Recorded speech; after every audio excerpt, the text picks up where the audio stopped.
यो मिरिकको हामी झिलमा यहाँनिर पोखरीमा छौँ। यो पोखरी चाहिँ 2005 मा आउँदाखेरि चाहिँ यो हेर्नुहोस् यहाँ यो डल्लै बँझोहरू थिएन,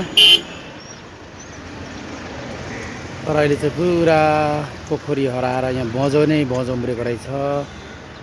हाँसहरू यसरी खेल्नुको लागि यहाँ बसिरहेको छ है। यहाँ छेउमा पुरा माछाहरू हल्लाइरहेको छ, चरिरहेको छ।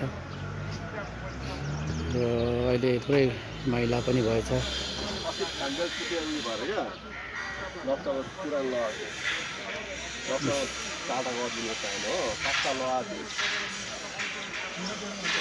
त्यो पुल छ, पुलमा अहिले पुगिने छ। दृश्य अहिले झिलको पारिपट्टि पुरै क्यान्टिनहरू छ। मिरिक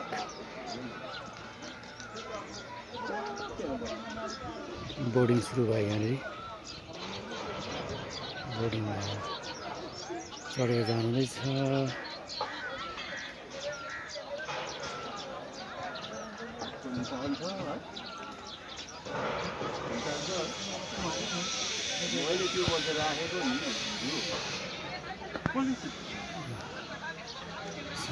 यहाँ पनि छ।